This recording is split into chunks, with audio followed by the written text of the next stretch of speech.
नमस्कार, मैं हिमांशु जर्नलिस्ट। बिहार चुनाव को लेकर लगातार अपडेट मैं आपको दे रहा था, लेकिन बिहार में जिस तरीके से एनडीए की आंधी चली है उसमें बड़े बड़े योद्धाओं का जो किला है वो ढह गया है। देखिए, बिहार का नतीजा सिर्फ सरकार गठन का जनादेश नहीं है, उसके लिए तो सिर्फ 122 सीटें ही चाहिए थी, लेकिन बिहार की जनता ने एनडीए को 200 से ज्यादा सीटें दे दी।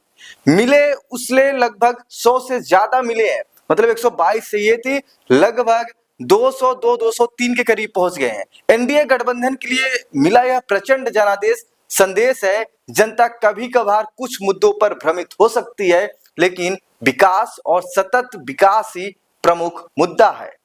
बिहार में इसका जोरदार डंका बजा है, जिसकी गूंज दूसरे राज्यों तक भी पहुंचेगी।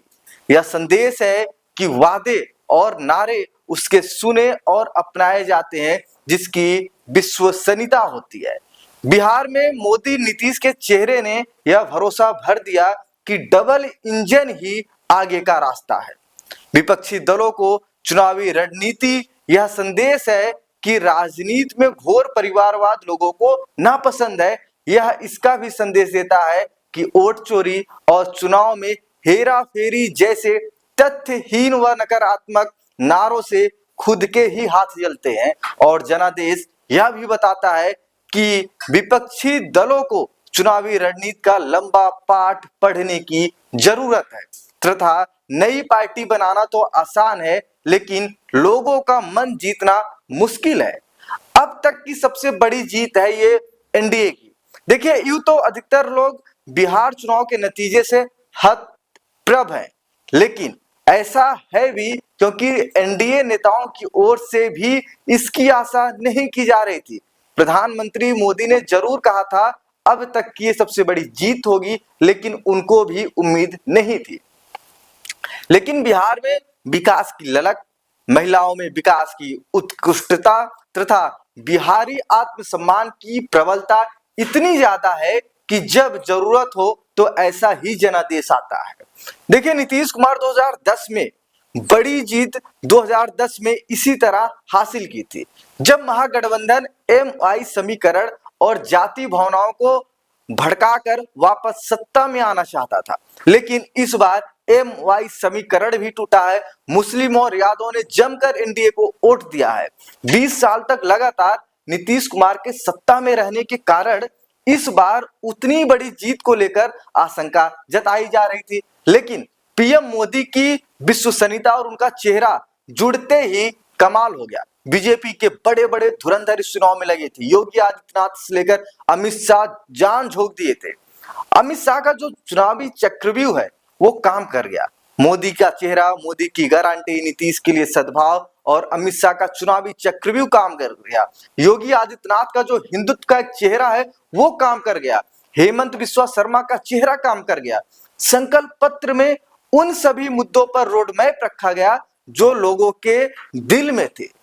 एनडीए एकजुट होकर लड़ा, वही महागठबंधन में आखिरी समय तक रस्साकसी दिखी। जनता ने समझ लिया कि जाति पात में पड़ोगे तो फिर हम पिछड़ेंगे। इसीलिए सभी ने देखा था कि किस तरीके से आरजेडी ने कांग्रेस से जबरदस्ती अपने लिए मुख्यमंत्री पद लिया। देखिए, यहां तक कि जो एमवाई समीकरण है ये भी इस चुनाव में ध्वस्त हो गया। साधारणतः 2014 के लोकसभा चुनाव से मोदी के नाम पर टूटता रहा था, लेकिन लोगों ने देखा कि मोदी और नीतीश शासन में विकास जाति पात और धर्म से परे होता है। डबल इंजन का जो जोर लगा है और ये सरपट भी दौड़ा है, इससे इनकार नहीं किया जा सकता कि अगले 4 महीने में होने वाला पश्चिम बंगाल चुनाव में भी इसका असर दिखेगा। देखिए, अब हम जानते हैं कि पश्चिम बंगाल में इसकी गूंज कैसे दिखेगी। देखिए, बिहार में कांग्रेस नेता राहुल गांधी के नेतृत्व में महागठबंधन ने एसआईआर जैसे मुद्दे पर चुनाव को केंद्रित करने की कोशिश की थी, जो कि गलत था। जो नाम कटे वह सही थे। इसीलिए एसआईआर के बाद जनता की ओर से कोई भी नकारात्मक प्रतिक्रिया नहीं हुई, बल्कि सवाल यह पूछा जाने लगा कि महागठबंधन के दलों की ओर से ऐसे लोगों को सूची में रखने का दबाव क्यों है जो वोटर है ही नहीं। पश्चिम बंगाल में इसकी गूंज दिखेगी, जहां SIR की शुरुआत हो चुकी है और सत्ताधारी तृणमूल कांग्रेस की ओर से इसका विरोध भी हो रहा है। चाहे तृणमूल हो या AIADMK हो, वह सुप्रीम कोर्ट पहुंच चुके हैं और विरोध के लिए पर्याप्त कारण नहीं है। बिहार के अंदर जो कुछ हुआ, जो इस सुनामी आई है एनडीए की, बीजेपी 101 में 90 से ज्यादा सीटें जीती है और जदयू 101 सीटों में से 90 से ज्यादा करीब सीटें जीती है। देखिए, इस चुनाव में जो पूरा प्रोपोगंडा रचा गया था, इसमें पीएम मोदी को निशाना बनाया गया।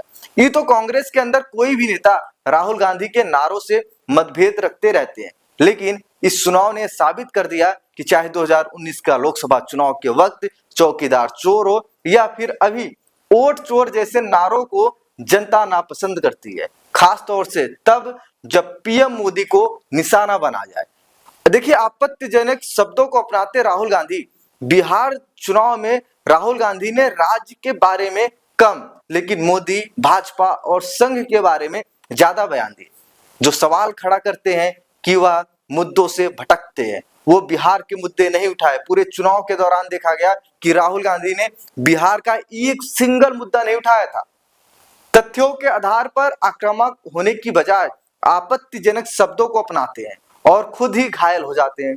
राहुल गांधी ने महापर्व छठ से जुड़े एक मुद्दे पर भी ड्रामा शब्द का इस्तेमाल किया और भाजपा और एनडीए ने इसको मुद्दा बनाया था।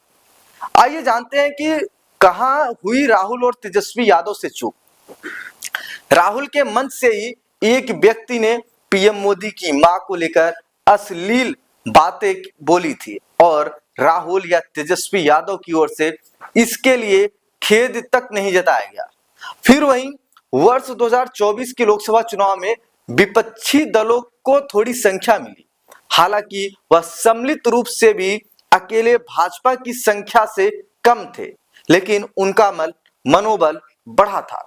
ध्यान रहे कि उत्तर प्रदेश के अलावा 2024 में महाराष्ट्र और बिहार में भी राजग को अपेक्षाकृत कम सीटें मिली थी, लेकिन उसके बाद जिस तरह महाराष्ट्र में लोगों ने अभूतपूर्व निर्णय दिया और उसके बाद बिहार का जनादेश आया, उससे यह चर्चा भी छिड़ गई है, क्या जनता 2024 की क्षतिपूर्ति करना चाहती है? अगर यह सच है तो फिर देखना होगा कि उत्तर प्रदेश में जनता क्या गुल खिलाती है। परिवारवाद पर चोट बहुत गहरा है, राजद जमीन पर आ चुका है, क्योंकि पूरे चुनाव के दौरान देखा गया कि तेजस्वी यादव के अलावा कोई भी राजद का बड़ा नेता चुनाव प्रचार के दौरान नहीं गया। क्या तेजस्वी यादव ने रोक रखा था? बिहार रिजल्ट का दूसरे राज्यों पर असर कितना होगा ये देखना बाकी है, लेकिन दूसरे राज्यों से क्या संदेश दिया जाता है ये हम जानते हैं। बिहार चुनाव में इस बार जन स्वराज पार्टी और प्रशांत किशोर की भी बहुत चर्चा थी, लेकिन वह जिस तरीके से फ्लॉप हुए उसने यह सिद्ध कर दिया कि कोच होने और प्लेयर होने में जमीन आसमान का फर्क है। दूसरी बात यह है, नई पार्टी सिर्फ नाम से नहीं बनती, उसको काम भी करना पड़ता है। लेकिन अब हम जानते हैं कि प्रशांत किशोर का इस चुनाव के बाद क्या होगा, क्योंकि प्रशांत किशोर लगातार ये कहते नजर आए कि अगर नीतीश कुमार जदयू 25 सीटों से ज्यादा जीतेगी तो राजनीति छोड़ देंगे।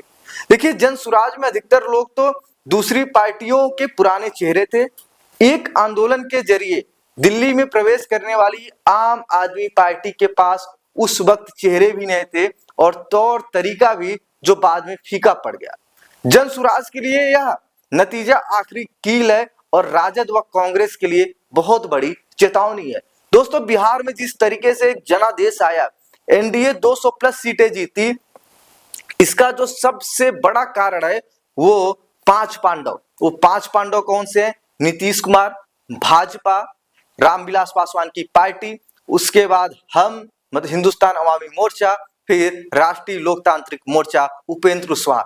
इन पांचों के जब एक साथ ये पांच आए तो पूरी तरीके से पांच पांडव बने। चिराग पासवान की वजह से पिछले चुनाव मतलब 2020 के विधानसभा चुनाव में जो सीटें बीजेपी और जदयू हारी थी, वही सीटें इस बार जदयू और भाजपा जीती हैं और एनडीए को 200 के पार पहुंचाई है।